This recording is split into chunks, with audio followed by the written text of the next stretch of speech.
हिंदू या मुस्लिम का हसद मत छेड़िए, अपनी कुर्सी के लिए जज्बात को मत छेड़िए, एक जंग मिलजुल कर गरीबी के खिलाफ, दोस्त मेरे मजामी लगमत में मत छेड़िए। मैडम, हम अपनी जान का दुश्मन के अपना जान कहते हैं, मोहम्मद का इस मिट्टी के हिंदुस्तान कहता है। अब तो मजहब अब कोई ऐसा भी चलाया जाए जिसमें इंसान को इंसान बनाया है। Madam, I will take some time please. Complete reason, I am reading very fast, I am going very fast. Waqf board, the proposed amendment bill under clause 21 seeking amendment of section 46 of the original act once again empowers the central government to make regulations with respect to so and so. Therefore, state power has been taken away. Does it not violate the federal structure of this country? Every power of the state government has been taken away. Only central will do it. That cannot be, it violates the fundamental character of the constitution. Clause 22 amendment section 47 of the act. The proposed amendment empowers central to call for the audit of any waqf board by the CAG. How the CAG can make an audit? CAG can make an audit in a case of consolidated fund. CAG can make an audit in a consolidated fund under the constitution. How CAG can make an audit beyond the consolidated fund? This is absolutely illegal and improper. Madam, Section 50 under the existing provision of the Waqf Board then comes Section 83. By the proposed amendment, the members of the tribunal have been reduced to 2 and 1 person having knowledge of Muslim law. This has been done, it has been amended. Now the tribunal to order is tribunal to High Court. Tribunal to High Court under appeal. Now it is a statutory appeal. There is no provision for condonation of delay if there is any delay is done. If direct is a statutory appeal, you have not given any power to grant any interim relief to the persons. How can be an adequate remedy? Earlier it was there, one could have gone on Article 226 of the Constitution for a judicial review, and High Court is having the power to condone delay and also to pass an interim order. This power you have also taken away. Therefore, this provision is not an adequate remedy so far as the Waqf property is concerned. Madam, please. Madam, the High Court has not given any power. Madam, 107 and 108. I am going very fast. I am getting very fast. I am not taking even the water even. The proposed amendment has an effect on the decision to replace the survey commissioner. Then the under clause proposed section 107 of the act is deleted and thereby non-applicability of the Limitation Act. That is divorced.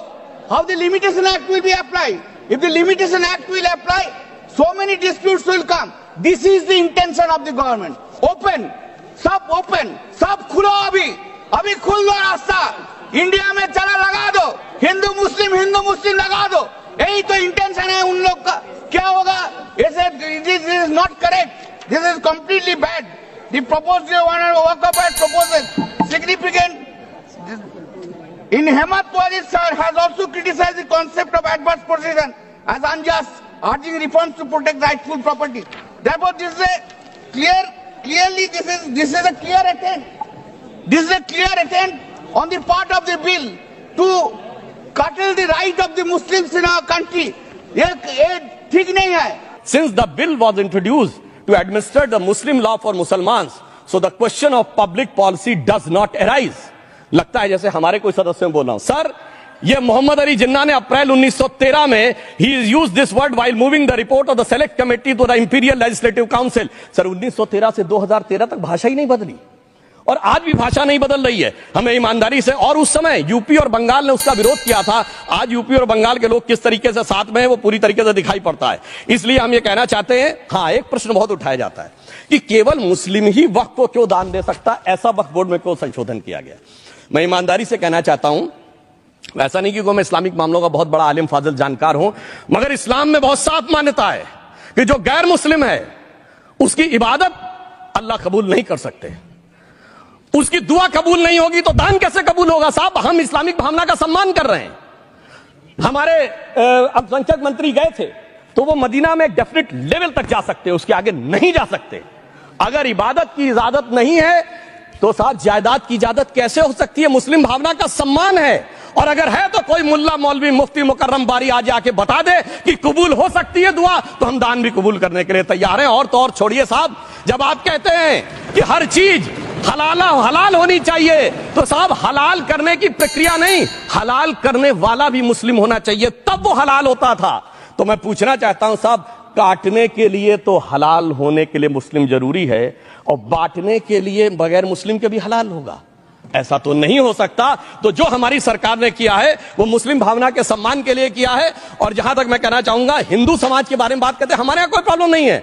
हमारे यहां कोई ऐसा नहीं कि हज पे कोई गैर मुस्लिम नहीं जा सकता। हमारे देखिए कुंभ में 50 लाख विदेशी आए थे और किसी से नहीं कहा या कन्वर्ट हो जाओ।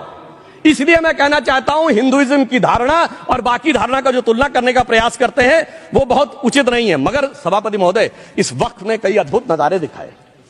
इस्लाम में जो काफिर से ज्यादा मुशरिक और शिर्क को बुरा माना गया, नहीं जो भगवान को माने ही नहीं। यहां देखिए वो लेफ्ट के लोग जो कहते धर्म एक अफीम है, वो आज खुदाई खिदमतगार बन के खड़े हो गए। सोचिए कैसा बदलाव आया है।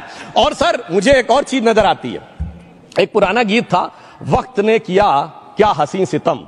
तो आज मैं कहना चाहूंगा, वक्त ने किया क्या हसी सितम कि मुस्लिम लीग और शिवसेना मिलके हो गए हम। और मैं कहना चाहता हूं, ये मुस्लिम लीग वो है जिसने सेपरेट इलेक्टोरेट की मांग की थी, और इस शिवसेना के उबाटा के हमारे ही सदन के एक सदस्य हैं।